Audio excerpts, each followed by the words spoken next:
Blood ran down my cheek, warm and metallic, dripping onto the floor. Her ring had sliced me clean. "Ungrateful brat," my mother hissed, her hand still raised, demanding more money, for my sister, as always. Then Dad's hand slammed into my chest, pinning me against the wall. My daughter's scream ripped through the air, high and terrified. It wasn't just pain I felt in that moment, it was clarity. 30 years of abuse crystallized into something sharp. And they had no idea what I'd secretly done 3 months ago. I used to believe in family, even when their cruelty felt endless. I told myself they'd change, that if I loved harder, worked longer, gave more, they'd finally see me. But my mother always looked at me with disdain, as if my existence offended her. My father treated me like labor, not blood. And my sister, spoiled, golden, their pride. I was the sacrifice, the burden, the punching bag. For years I endured, until I saw my daughter watching. Her small eyes mirrored my fear, and that was when the shift began. It started with little things, my paychecks vanishing for family emergencies, the house deeds signed over without my consent, the endless manipulation masked as duty. Then I found the accounts, hidden ones, bank statements that proved my parents had siphoned my earnings for years, feeding my sister's lifestyle, cars, jewelry, vacations, while I struggled to keep food on my own table.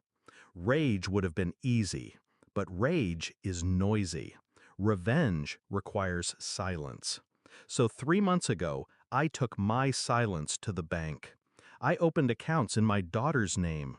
I rerouted every payment, every transfer, every asset that legally tied back to me. Slowly, carefully, I cut them out of the veins they'd been draining for decades. And while I did, I whispered to myself, power shifts without warning. Now, in that living room, blood dripping, my father's hand crushing me against the wall, I let them believe I was still their victim, but inside, I was already free. "Get her wallet," Mom barked at Dad. Her voice trembled with greed, not fear. Always hungry, always taking. My daughter cried harder. That sound broke something permanent in me. I pushed Dad off with a strength he didn't expect. He staggered back, surprised. I wiped the blood from my face and smiled. "You want money?" I said softly. They leaned closer, ready to pounce. "Go check your accounts." Confusion flashed first, then desperation. I watched them scramble, Mom grabbing her phone, Dad yanking his laptop open, fingers frantic against the keys. And then it happened. The silence, the freeze, the dawning horror. Every account, empty. Every card, declined. 3 months of siphoning had left them dry. Their empire of control had crumbled without them noticing. Mom's face drained of color. Dad's breathing grew heavy. My sister's name lit up Mom's phone, calling again and again, probably stranded without her endless allowance. And me? I just stood there, calm, my daughter clinging to my side. You did this," Mom whispered, voice trembling. Dad's rage flared, but it was hollow now, powerless. He lunged forward, but I didn't flinch. "I told you," I said, voice low, "power shifts without warning." The fallout was merciless. Their debts surfaced fast, their creditors circled like vultures.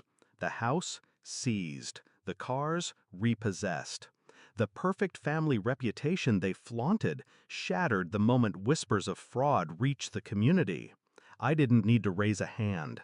Their downfall was financial, social, absolute.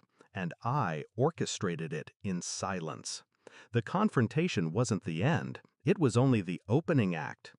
When investigators came asking about suspicious transfers and forged signatures, I gave them everything. Not as their child, but as their victim, and then as their executioner. The evidence was undeniable. They had built their castle on theft and abuse, and I had pulled the foundation away grain by grain until it collapsed under their feet. Now, when I pass by the house, foreclosed, windows boarded, I don't feel guilt. I feel justice. My daughter laughs freely now. Her eyes no longer carry fear, because she saw the moment the chains broke, the moment silence turned to power. And my parents? They still look for me in their empty wallets, their ruined reputation, their lonely nights. But I'm not theirs anymore. I never was. Blood on the floor, a scream in the air. 30 years of silence breaking in a single night. That was the last time they laid a hand on me, because power had shifted. And once it shifts, it never returns.